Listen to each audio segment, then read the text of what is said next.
ब्रह्मा जी के यज्ञ के ऋत्विजों का वर्णन। भीष्म जी ने पूछा, ब्रह्मन, लोक विधाता भगवान ब्रह्मा जी ने किस समय यज्ञ संबंधी सामग्रियां एकत्रित करके उनसे यज्ञ करना आरंभ किया?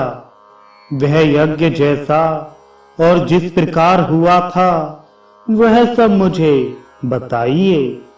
पुलस्त जी ने कहा, राजन, यह तो मैं पहले ही बता चुका हूं कि जब स्वयंभू मनु भूलोक के राज्य सिंहासन पर प्रतिष्ठित हुए, उस समय ब्रह्मा जी ने समस्त प्रजापतियों को उत्पन्न करके कहा, तुम लोग सृष्टि करो और स्वयं वे पुष्कर में जा यज्ञ सामग्री एकत्रित करके अग्निशाला में स्थित हो यज्ञ करने लगे।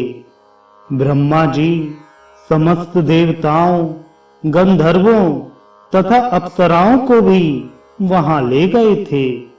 ब्रह्मा, उद्धाता, होता और अर्धवयु ये चार प्रधान रूप से यज्ञ के निर्वाहक होते हैं।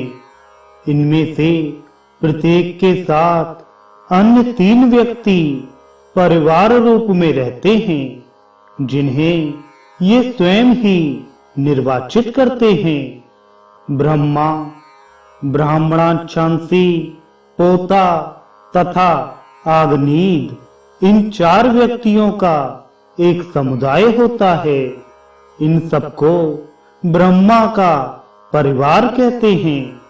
ये चारों व्यक्ति तर्कशास्त्र तथा वेद विद्या में प्रवीण होते हैं।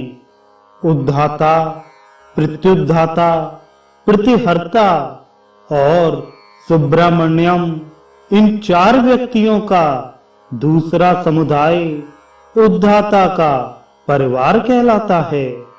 होता, मैत्रावरुणी, अच्छावाक और ग्रावस्तुत, इन चार व्यक्तियों का तीसरा समुदाय उद्धाता का परिवार होता है।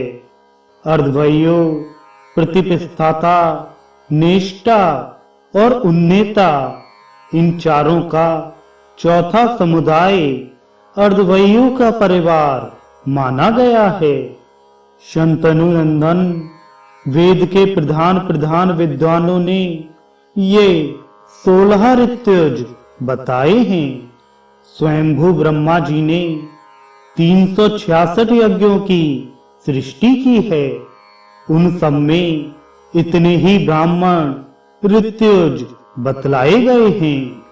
कोई कोई ऊपर बताए हुए ऋत्विजों के अतिरिक्त एक सदस्य और 10 चमसार्धवयों का निर्वाचन चाहते हैं। ब्रह्मा जी के यज्ञ में देवऋषि नारद को ब्रह्मा बनाया गया।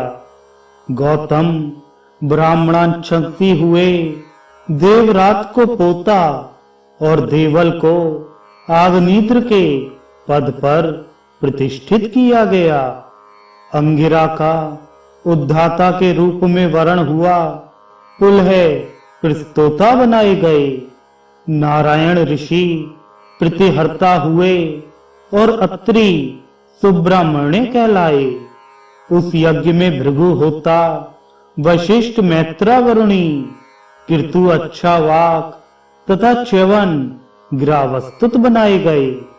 मैं पुलस्त्य अर्धवयु था और शिवी प्रतिष्ठाता, बृहस्पति नेष्टा, सांशपायन उन्नेता और अपने पुत्र पौत्रों के साथ धर्म सदस्य थे।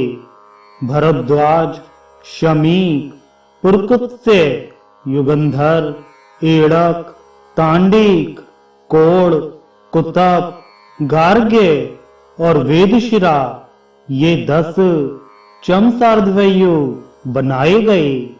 कर्ण आदि अन्य महर्षि तथा मार्कंडेय और अगस्त्य मुनि अपने पुत्र, पौत्र, शिष्य तथा बांधवों के साथ उपस्थित होकर रात दिन आलस्य छोड़कर उस यज्ञ में आवश्यक कार्य किया करते थे। मनवंतर व्यतीत होने पर उस यज्ञ का यज्ञांत स्नान हुआ। उस समय ब्रह्मा को पूर्व दिशा, होता को दक्षिण दिशा, अर्धवेयु को पश्चिम दिशा और उद्धाता को उत्तर दिशा दक्षिणा के रूप में दी गई। ब्रह्मा जी ने समूची त्रिलोकी ऋतुजों को दक्षिणा के रूप में दे दी। बुद्धिमान पुरुषों को यज्ञ की सिद्धि के लिए 100 दूध देने वाली गौएं दान करनी चाहिए। उनमें से यज्ञ का निर्वाह करने वाले प्रथम समुदाय के ऋतुजों को 48, द्वितीय समुदाय वालों को 24, तृतीय समुदाय को 16 और चतुर्थ समुदाय को 12 गौएं देनी उचित है। इस प्रकार आग्नेय आदि को दक्षिणा देनी चाहिए। इसी संख्या में गांव, दास दासी तथा भेड़ बकरियां भी देनी चाहिए। अव्रत स्नान के बाद ब्राह्मणों को षटरस भोजन देना चाहिए। स्वयंभू मनु का कथन है कि यजमान यज्ञ के अंत में अपना सर्वस्व दान कर दे। अर्धवैयों और सदस्यों को अपनी इच्छा के अनुसार जितना हो सके दान देना चाहिए।